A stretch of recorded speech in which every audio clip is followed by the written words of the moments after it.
La historia del Estado y su influencia en el derecho. ¿Qué es el Estado? Yo te explicaré a continuación. El Estado como concepto es la forma de organización política dotada por el poder soberano e independiente que integra la población de un territorio, una población y un gobierno. El mundo antiguo, la agricultura, 8000 años antes de Cristo. El origen del Estado se podría hablar desde las sociedades matriarcales o patriarcales. Sin embargo, esta se expresa con las formalidades de invención de la agricultura. Se defendía de su territorio y buscaban vínculos familiares y se promovía el respeto hacia ciertas costumbres. El antiguo Egipto, hace 3000 años antes de Cristo. Egipto se consideraba el primer estado del mundo, hacia el año 3050 a.C. El primer faraón Menés unificó el Egipto entre el norte y el sur y fundó una nueva capital bajo su mando, realizando obras importantes a lo largo de su territorio para beneficio del pueblo. Mesopotamia, hace 3000 años antes de Cristo. Después del año 3000 a.C., los sumerios ocuparon Mesopotamia. Ellos generaron varias ciudades, estados con un rey absoluto. Asimismo iniciaron la escritura y por ende el paso de normas. Hammurabi, 1792 a.C. Hammurabi fue el sexto rey de Babilonia. Es conocido por el conjunto de leyes llamados Códigos de Hammurabi, considerado uno de los primeros códigos de leyes escritos en la historia. China, 3000 años antes de Cristo. Es una sociedad muy compleja, con una jerarquización económica, política y muy religiosa. El primer dinastía, que era el rey absoluto sobre el territorio y la población, aparece hasta el siglo XXI a.C. India, hace 1000 años antes de Cristo. Se generan pequeños estados llamados Mahanápadas, los cuales tenían como forma de gobierno desde la monarquía hereditaria hasta las repúblicas democráticas, donde mismo existían consejos de deliberación. Grecia, 800 años antes de Cristo. Se generan las ciudades-estados, o llamados polis. Se establece la forma de gobierno como oligarquía, desaparecieron los reyes, se sustituyeron los magistrados por los elegidos, asimismo inician los legisladores, como generadores de ley sobre cualquier persona. Roma, 500 años antes de Cristo. Con la República Romana se establecieron cónsules que eran electos, asimismo se genera una constitución estableciendo la separación de poderes entre las distintas instituciones de gobierno. La Edad Media, 500 años a 1500 años después de Cristo. Durante esta época ocurren nuevas formas políticas. Apareció el califato islámico como forma de orden social en el Medio Oriente. Inició el Imperio Bizantino, el cual ayudó, entre otras cosas, a difundir la literatura y la ciencia en la región mediterránea. Se generaron una cantidad importante de ciudades-estados y repúblicas marítimas. Se prosperaron los lazos comerciales y disfrutaban de una autonomía política. Se dieron formas de mando político tales como la monarquía feudal, que dio lugar a la monarquía autoritaria, que fue el preámbulo del Estado moderno. Surgimiento del Estado moderno, 1500-1700 después de Cristo. Europa. Por los problemas de guerras entre los estados feudales, los reyes se aprovechaban para retomar el poder de las tierras, con la ayuda de los burgueses. Se van modificando costumbres monárquicas con elementos constitutivos modernos, como en el caso de Luis XI en Francia, los reyes católicos en España y Enrique VII en Inglaterra. Se dio el fortalecimiento de instituciones por medio de la designación de personas capacitadas y preparadas para un puesto cursus honorum. Surge la figura de Maquiavelo en Italia, el cual se le considera un teórico político del Renacimiento. Habla de la división de las personas en el pueblo y de los grandes que están destinados a gobernar. Surgimiento del Estado moderno, 1648 después de Cristo, la Paz de Westfalia. Se refiere a los tratados de paz de la Guerra de los 30 años en Alemania y la Guerra de los 80 años entre España y los Países Bajos. Se consideraba el primer congreso diplomático moderno. Se basa en el concepto de soberanía nacional e integridad territorial. Se estableció que los pobladores se debían atener a las propias disposiciones legales de los soberanos, donde vivían, senta a las bases del derecho internacional, haciendo valer el respeto por los estados independientes. Edad contemporánea, 1789 d.C., Revolución Francesa. Esto representa un paso importante en la humanidad para el desarrollo total de los estados soberanos y libres. La abolición de los poderes monárquicos y la aristocracia permitieron la creación de la primera constitución. Aparecieron personajes como Robespierre, que luchó de forma incansable por la revolución buscando la libertad de las personas. Uno de sus mayores logros fue la Declaración de los Derechos del Hombre y del Ciudadano, protegiendo los derechos naturales y la garantía individual de las personas. Capitalismo y comunismo, 1850 d.C. Se inició desde la Edad Media, en el siglo XVIII, con Adam Smith. No fue hasta mediados del siglo XIX en que Karl Marx utilizó el término de sí mismo. Junto con Engels fundaron las corrientes del comunismo. Estas formas de manejo de la economía dentro de una nación no solo implicaban la generación de recursos, sino que establecían ordenamientos específicos, que son las leyes, para el control del gobierno a la ciudadanía en cada caso en que estas corrientes han sido determinantes en la forma en que un Estado funciona desde su núcleo. Descolonización y supranacionalidad, 1950 d.C. Se le llama descolonización al proceso de la separación de los estados colonizados por estados independientes. Este proceso inició formalmente después de la Segunda Guerra Mundial. Asimismo, surge la figura de la supranacionalidad, el cual es el sistema político de ciertos estados que ceden parte de sus atribuciones de gobierno y organismos internacionales. Un ejemplo de esto es la actividad que se realiza en la Organización de las Naciones Unidas o la Unión Europea. El estado actual. En la actualidad encontramos toda una gama de aspectos sociales, económicos y políticos dentro de cada país. Sería difícil tratar de englobar a todos los estados dentro de una misma definición. Sin embargo, la dinámica que representa los estados actuales se ven afectados estrechamente entre la política interna y las relaciones internacionales.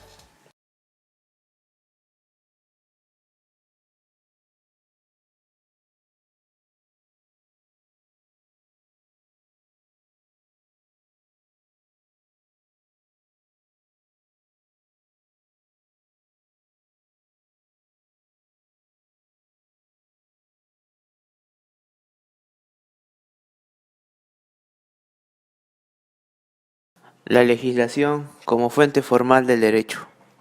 Las fuentes formales del derecho. Sí, es aquel que todo proceso que sigue la norma para tener y adquirir validez para que su aplicación sea dentro de una sociedad determinada. ¿Y cuáles son las fuentes formales del derecho?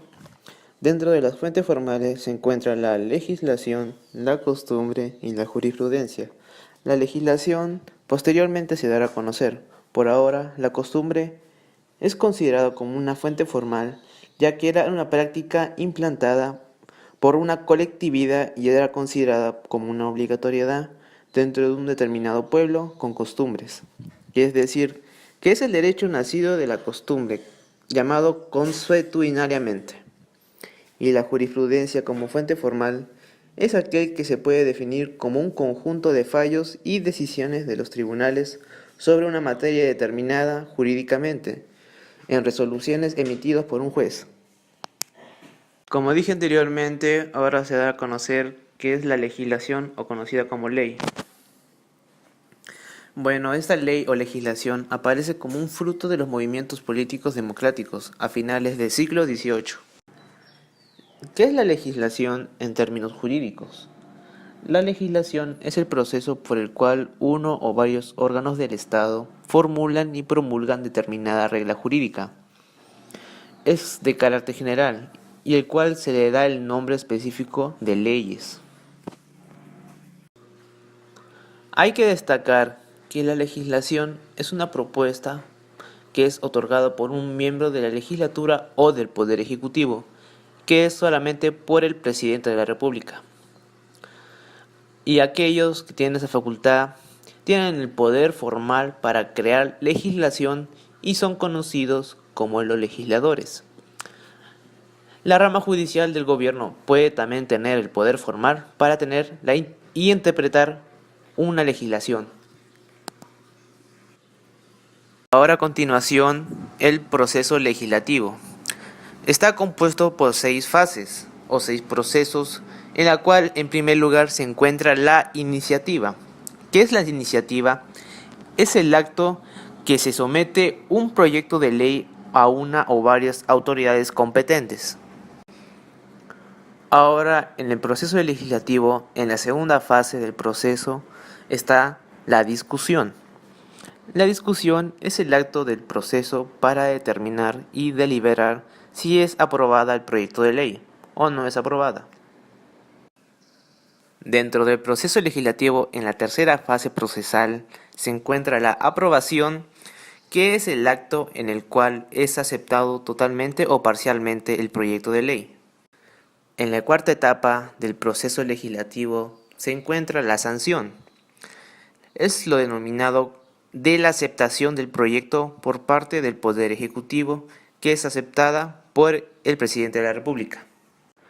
En la quinta etapa del proceso legislativo se encuentra la publicación, es la cual se da a conocer por la ley a quienes estén obligados a cumplirlas. Esta publicación se hace en el Diario Oficial de la Federación o de una Gaceta del Gobierno, dependiendo de cada país. Y por último, la sexta etapa del proceso legislativo se encuentra el inicio de vigencia. Este es el acto en el cual se empiezan a surtir de efectos la ley publicada, como anteriormente publicada por el Diario Oficial de la Nación. Finalizando este tema, el término de legislación, en términos jurídicos, se refiere a una sola ley o al cuerpo colectivo de leyes promulgadas, mientras que el estatuto también se utiliza como para referirse a una sola ley.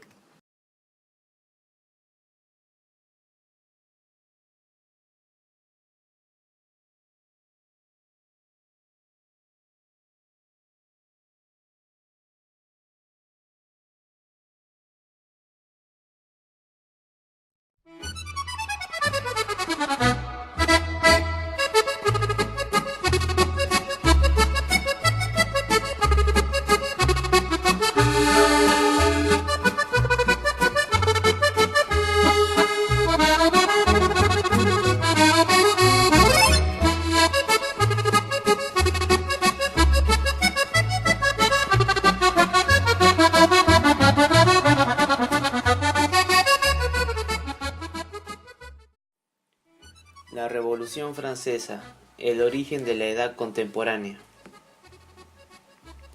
Esto comenzó hace cientos de años atrás, en el año 1789. Era cuando la mayoría de los europeos estaban divididos en 3 clases sociales, una jerarquía social conformada por el clero, la nobleza y por último los plebeyos.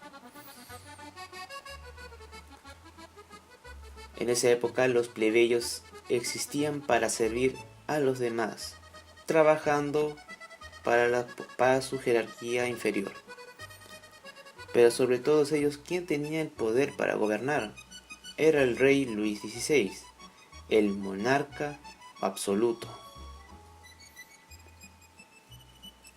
Sobre toda esta jerarquía fue cuestionado por la Ilustración,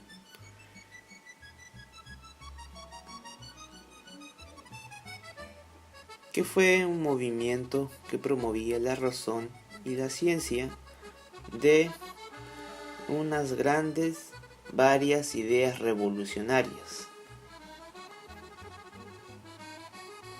Cuando se empezaron a esparcir por toda la República en el año 1780,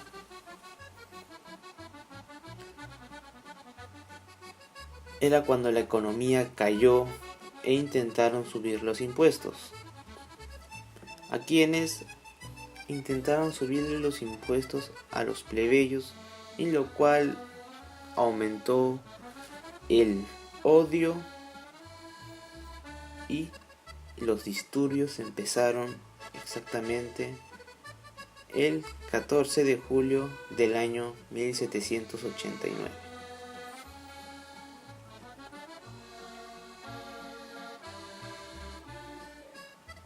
Los rebeldes intentaron tomar el fuerte de la Bastilla, en donde pudieron decapitar al rey Luis XVI y 6 meses después a su esposa María Antonieta, exactamente en el año 1793.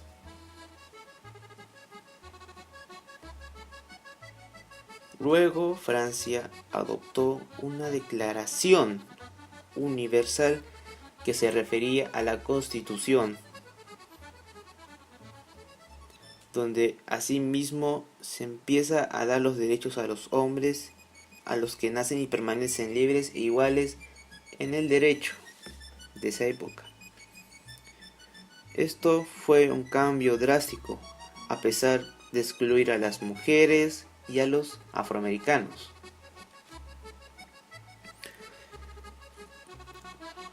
Pero la Revolución Francesa estaba muy lejos de tener un final tranquilo, pero a consecuencia de esto hubo una matanza sangrienta, en el cual causó muchas guerras, afuera o dentro del país, de Europa. La guillotina, un invento francés que decapitó alrededor de 10.000 franceses, y esta etapa se le conoce como el periodo del terror, en el año 1799. Durante la Revolución Francesa tuvo un gran impacto en la historia de Europa y en la historia del mundo, ayudando con ayuda de Napoleón Bonaparte. Con esta revolución izaba el mundo. Gracias. Fin. Non, rien de rien. Non, je ne regrette rien. Ni le bien qu'on m'a fait, ni le mal, tout ça m'est bien égal.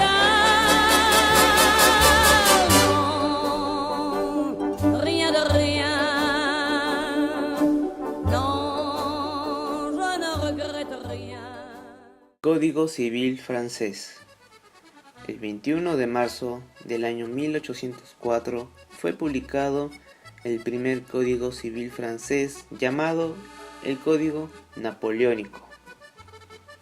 Mediante este código se consolidaron muchas de estas leyes surgidas durante el periodo revolucionario francés y de una estabilidad jurídica y legal que era necesariamente ver esta estabilidad social, que era lo más importante y relevante de este código. Es que también consolidaba jurídicamente la abolición del antiguo régimen, con todas las implicaciones que se llevaba a cabo, era decir, que eliminaba la división de la sociedad en estamentos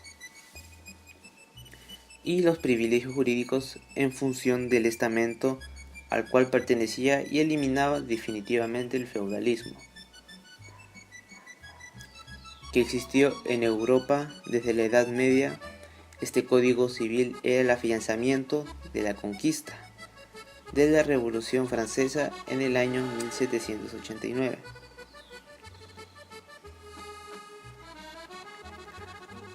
La igualdad jurídica para todos los ciudadanos era la individualidad de la propiedad, la libertad del trabajo, el principio de laicidad, la libertad de conciencia y la separación de los tres poderes: el poder ejecutivo, el poder legislativo y por último el poder judicial.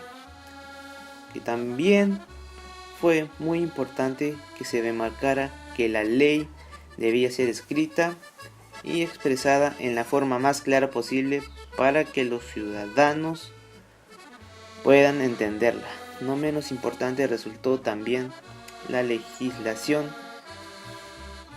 en materia comercial y económica. El Código Napoleónico agrupó las reglas propias del comercio marítimo y el terrestre, que en un solo cuerpo legal. Con ello, el derecho mercantil dejaba de ser un derecho subjetivo para sí mismo convertirse en un derecho objetivo. Eso fue todo el Código Civil francés. Muchas gracias.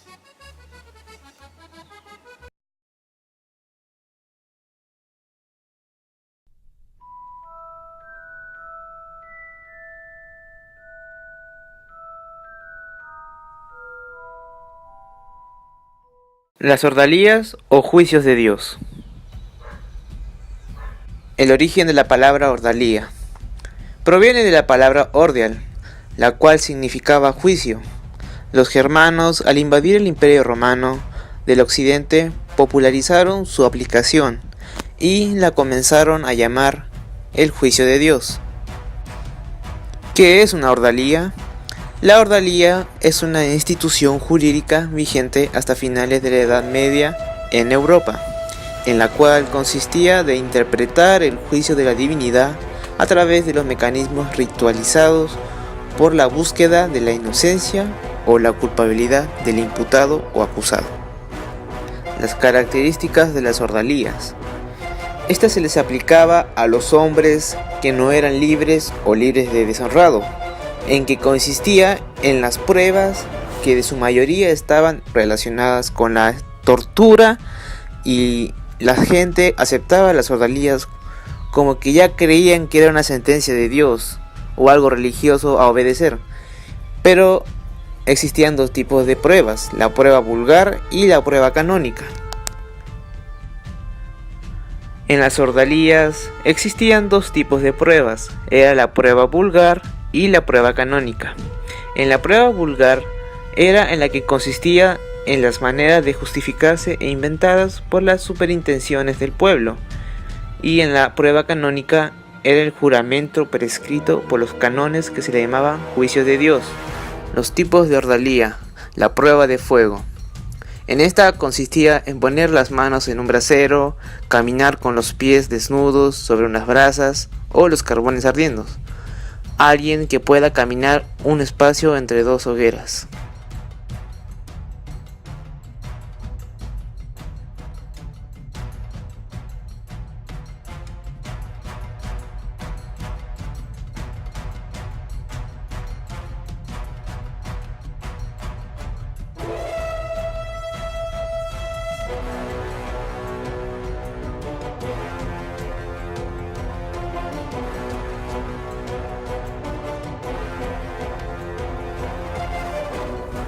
En los tipos de ordalía, la prueba de agua consistía en que se ataba al imputado de modo que no pudiese mover ni los brazos ni las piernas, y después que se le echaba al río o al mar.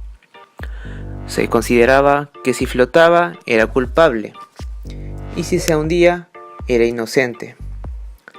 Luego se pensaba que el agua siempre estaba dispuesta a acoger en su seno a un inocente, mientras que rechazaba al culpable.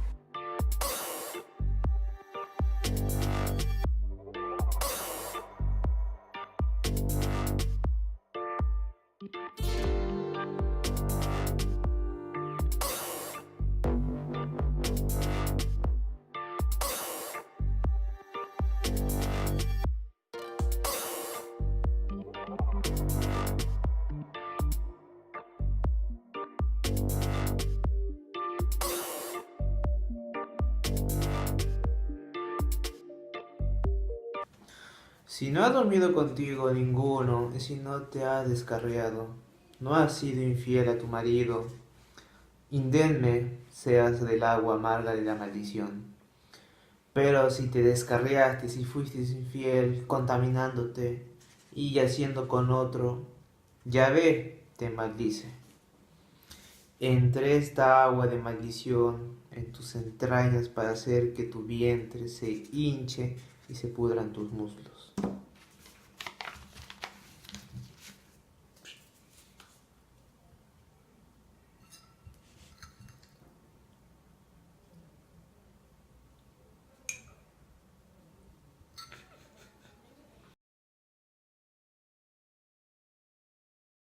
Los tipos de ordalías, las pruebas caldaria. Esta se realizaba en las iglesias. Consistía en que una persona era acusada de una manera simple, debería meter su mano hasta el nivel de la muñeca en un balde con agua hirviendo. Si la acusación era compleja, la debía meter hasta el nivel del codo. Después de sacar la mano se envolvía y se le ponía un sello. Luego al tercer día se revisaba y el resultado de la prueba era que si había quemadura era culpable y si no lo sabía era inocente. La prueba del hierro candente. Esta consistía en que el acusado debía coger con sus manos un hierro candente por un cierto tiempo o hasta contar 7 pasos. Luego al terminar se examinaban las manos y se encontraban señas de quemaduras, en la cual se consideraba como era el mismo culpable.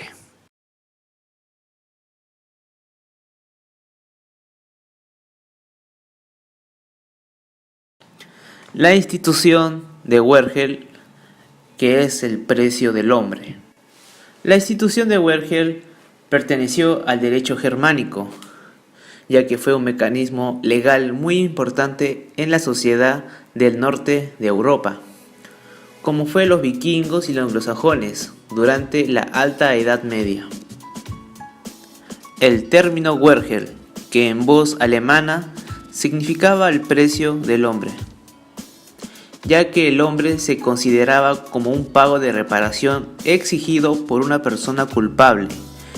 Por ejemplo, una persona culpable de un homicidio u otro tipo de muerte ilegal.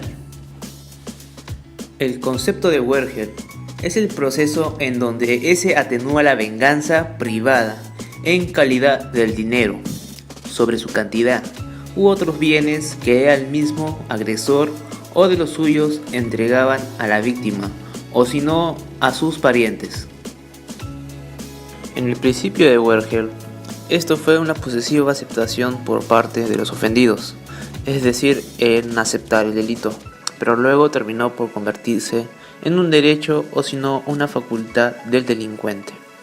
Luego por este medio fue de recuperar su seguridad personal y desapareció asimismo el derecho de la venganza de la víctima y su familia. Durante la Alta Edad Media había otra forma de reparación. En esa época era la venganza sangrienta de Blutrache. ¿Qué es el Blutrache? El Blutrache o venganza de sangre es un principio del derecho propio de la idiosincrasia jurídica de los pueblos germánicos, ya que la venganza de sangre tomaba entidad cuando un miembro de una determinada cipe, o sea, el colectivo familiar germánico, moría o era dañado por algún individuo. Por ello permitía al resto del miembro de la cipe, la víctima, devolver la agresión, de manera que quedaban exentos a una culpa si mataban o dañaban a aquel que mató o dañó a su familiar. Si en el clan familiar una persona tenía una deuda, en esta época el Wergel era ocupado como un pago que no se realizaba o era rechazado por el bando ofendido, en cual se solía derivar a una constante deuda de sangre, en cual debería dar su sangre en vez de plata. Finalizando, el término Wergel literalmente significaba el hombre de dinero, ya que él tomó de la vida de otro y no da su propia vida, sino antes bien lo que la vida le tomó, ya que sabía que el término monetario es la vida y saber que el dinero es igual a una persona.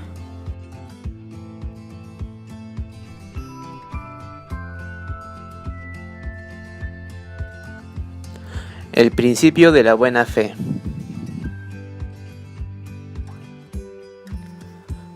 La categoría de buena fe proviene del latín bona fides, que es un principio general del derecho.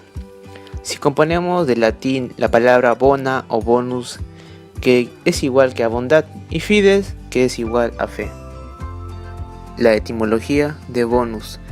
En latín es un adjetivo que señala aquello que posee la bondad y que resulta encantador, atractivo, apetitoso o conveniente. La persona buena en ese sentido evidencia una predisposición a realizar el bien, que las cosas buenas son las que superan lo frecuente u ordinario. La fe, por otra parte, deriva del latín fides y es el nombramiento de un grupo de las creencias de una persona o de una colectividad. La fe también es el concepto favorable que se posee de un individuo o de una cosa, la confianza y la afirmación de que algo tiene certeza.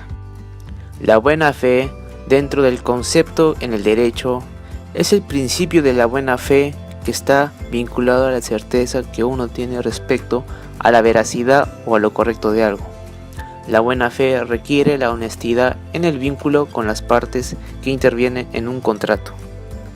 El principio de buena fe, en términos generales, es el estado mental de la honradez de la convicción en cuanto a la verdad o a la exactitud de un asunto, hecho u opinión, título de propiedad o la rectitud de una conducta. La buena fe, como un principio constitucional, se trata de un principio que exige a las leyes y a las autoridades públicas de un lugar a que presuman la buena fe en las acciones de los ciudadanos y a su vez que quienes dirigen el rumbo de las sociedades que actúen procurando hacerlo con intenciones buenas. De acuerdo al concepto de derecho como un principio de buena fe, es la cual exige una conducta recta u honesta en la relación con las partes interesadas en un pacto, contrato o proceso, en cual aquí juega la honestidad. Dentro de las clases de la buena fe se encuentra la buena fe subjetiva y la buena fe de Clériturbe. La buena fe como subjetiva es la creencia o ignorancia de la antijuricidad de una conducta que es legítima u otorga titularidad al sujeto que actúa de buena fe. En la buena fe de Clériturbe se acota que se analiza a través de la conducta o comportamiento del sujeto y es integrante del deber que no debe actuar en prejuicio de los demás. En la buena fe en el derecho civil, en la cual que tiene efecto de la prescripción adquisitiva de un bien, en virtud del cual a quien se lo ha poseído de una buena fe, en la cual se le exige un menor tiempo que aquel que no lo ha hecho de mala fe. En general, en las diversas ramas del derecho reciben tratamiento diferenciado entre las personas que actuaron de buena fe o de mala fe.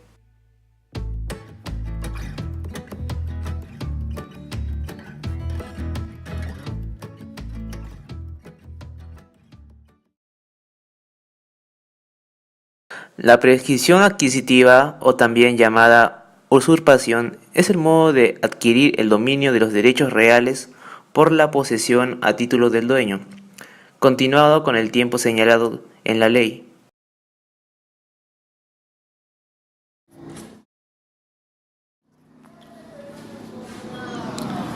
Buen día, vengo por el anuncio que sale en el periódico en el que ponen a venta esta casa. Quisiera saber los precios en la que la está dejando. Mire, actualmente estoy dejando la casa a 10.000 soles. ¿Y por qué ese precio tan bajo? Es que yo tengo una urgencia familiar en Arequipa y no me alcanza tiempo para ponerme a venderla o darle suficiente tiempo. Y no creo poder volver, así que lo estoy dejando en ese precio. Bueno, ya estaremos regresando entonces. Bueno, vamos, gracias. Gracias, hasta luego. cuídense.